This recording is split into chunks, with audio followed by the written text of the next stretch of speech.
Twists are simultaneously some of the most challenging storytelling moments to pull off, and some of the most satisfying to see done well. We've seen good ones,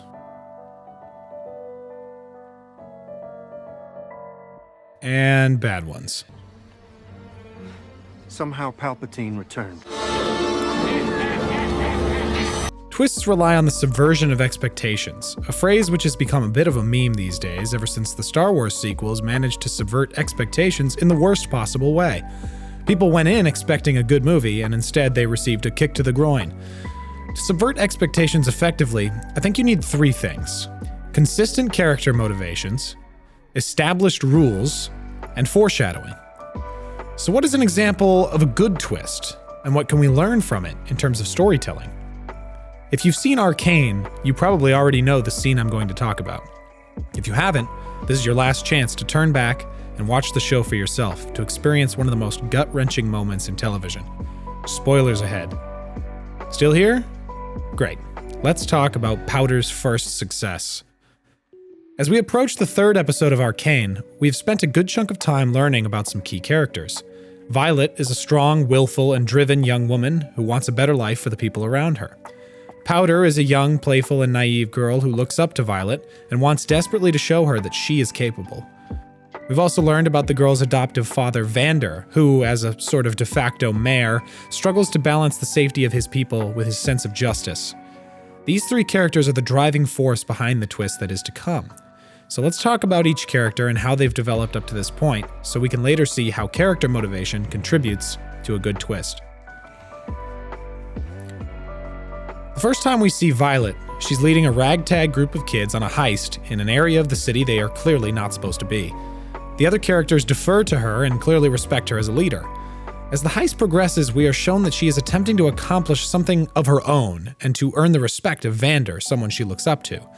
The end result of the heist is a huge problem, as the city's police force comes marching into the Undercity looking for a culprit. This creates a tension between her and her adoptive father, Vander. She's increasingly bothered by the way the Lanes are treated by Piltover at large, and her youthful drive has her wanting to change it. Vander, who has seen war on a large scale and fears its consequences, tries to caution her and explain why fighting will not lead to the outcome she wants.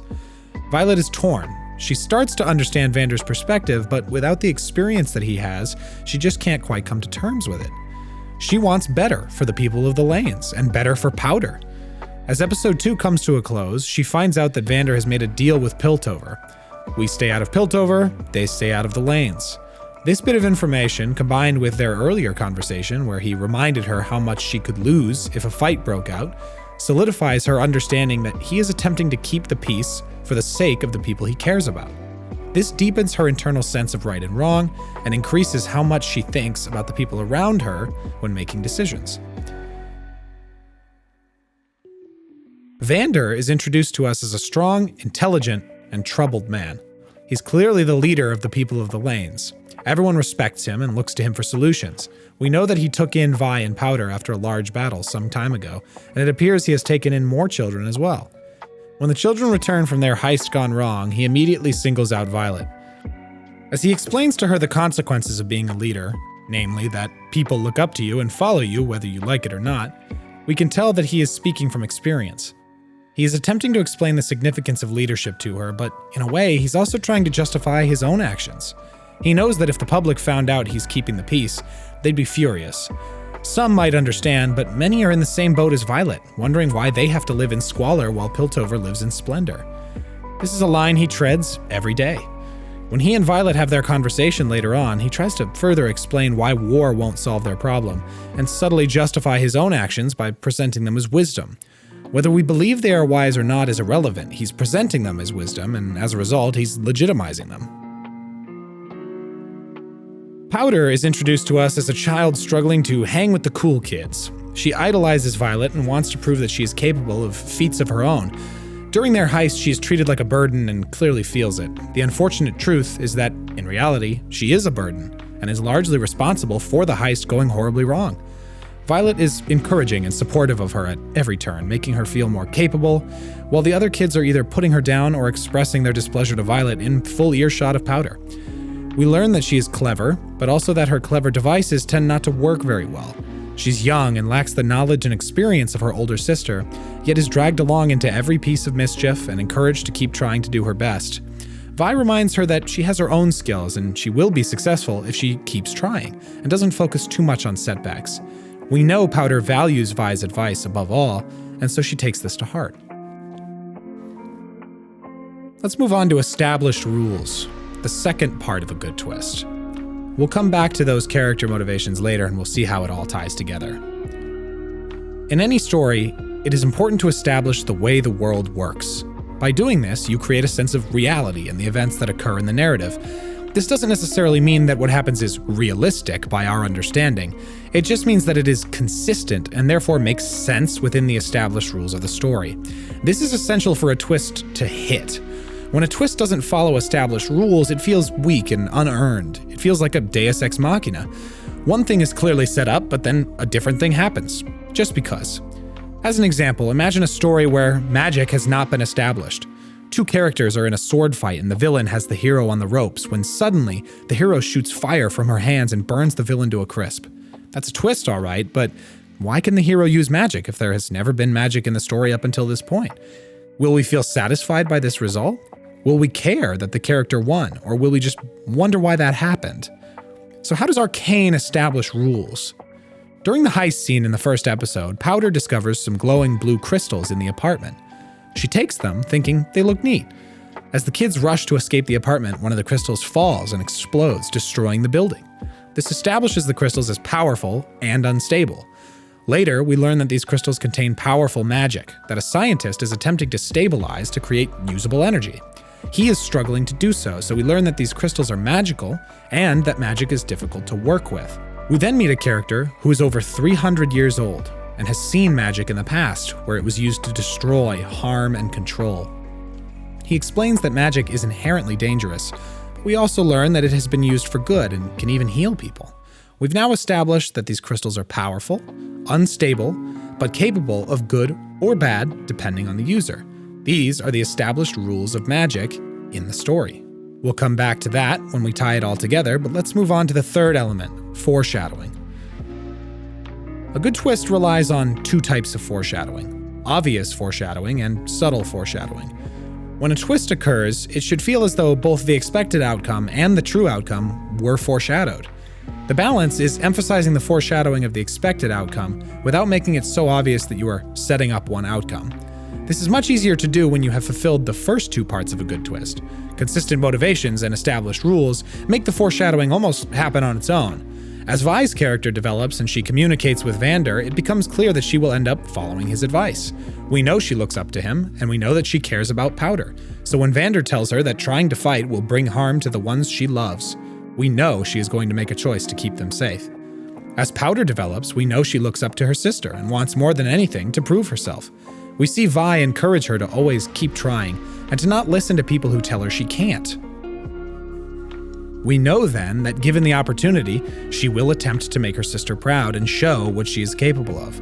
We know that she is fascinated with tinkering and that her machines are her strength. And we know she is fascinated by the crystals, so we know that she will attempt to use them in her plan. It is so clear to us what is going to happen, right up until something else entirely happens. So what happens? Vi attempts to sacrifice herself for the greater good, taking to heart Vander's advice and making a choice that puts the safety of her people first. Vander realizes this at the last minute and rushes to save her before she gives herself up to the enforcers. He arrives just in time and forces Vi to hide in the basement, giving himself up instead and taking away Vi's chance to do the right thing. Unfortunately for all involved, the main villain arrives at just this moment thanks to a tip-off from an enforcer and kills almost everyone. Vander is taken prisoner right before Vi's helpless eyes. When she gets out of the basement thanks to Echo, she runs home to the bar and gathers the kids. She explains that they need to help Vander, but tells Powder that she cannot join, because she is all that Vi has left, and she couldn't handle losing her. Again, following the advice that Vander instilled in her and protecting those she cares about most. Powder is devastated by this, as she has been told over and over by Vi that she is capable and should be a part of their missions. This is a slap to the face for Powder, as Vi shifts toward a more Vander-like approach. The children rush off to help Vander, leaving Powder behind to wallow in her sadness. After they leave, Powder decides that she can help. likely remembering all the times that Vi encouraged her, and leaning into her own desire to prove herself to her big sister. She packs her bag full of special tools, including one of the magical crystals that blew up the apartment in Piltover, something we have established is extremely unstable and difficult to control, even for educated scientists and artificers. This appears to set up the classic underdog saves the day moment, where the character nobody thought could do anything shows up in the nick of time to use their unique set of skills to solve the problem and save everyone. We have seen Vi encourage Powder to keep trying and ignore setbacks because eventually she will see success. Now would be the time, too, as her family is running headlong into immense danger. We want her to succeed, and she has a new tool, something powerful that could finally be the difference that makes her machines work.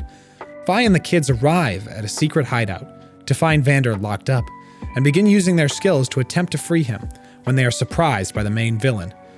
Vi attempts to hold off the attackers, but fails as the villain's secret weapon is revealed.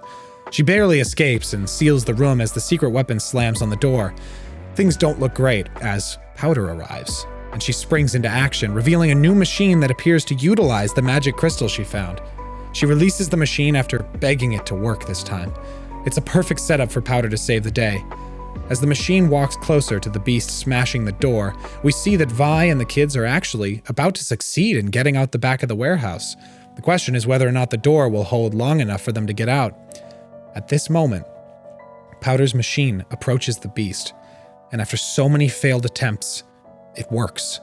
It explodes with immense force, blasting Powder off the building and into the water. This should be the moment that everyone is saved and the beast is destroyed, allowing Vi, Vander, and the kids to escape out the back of the warehouse. But no. Instead, the explosion destroys the door, sending debris flying into the room, killing 2 of the kids immediately and seriously wounding Vi and Vander. The beast is stunned but unharmed. In the aftermath of the explosion, Vander has to sacrifice himself to save Vi from imminent death. Powder's first success kills almost her entire family. Her save-the-day moment does not happen. As the dust settles, we realize that this was inevitable. The established rules of this story have told us that the crystals are unstable, even for well-trained scientists, let alone a young child. We know the characters well. We know Powder was going to try to help even if she was told to stay, because she has actually listened to Vi. And we know Vi was never going to bring Powder because she actually listened to Vander. This result was subtly foreshadowed the entire time. The overt foreshadowing that Powder would eventually have success, that magic is capable of good, and that the right thing is to try and make choices that protect those you love, was there. But underneath it all, the eventual outcome was being made perfectly clear to us. We just didn't want to believe it. In summary, when a good twist happens, it should feel inevitable. Both the expected outcome and the true outcome should feel as though they were set up, and the characters' decisions that lead to the event should feel consistent with who they are. This requires us to make the story drive the twist and not the other way around. If you come up with a good idea for a twist, that's great. But the challenging part is not coming up with the twist. It's crafting a story that makes a surprise feel like we should have seen it coming.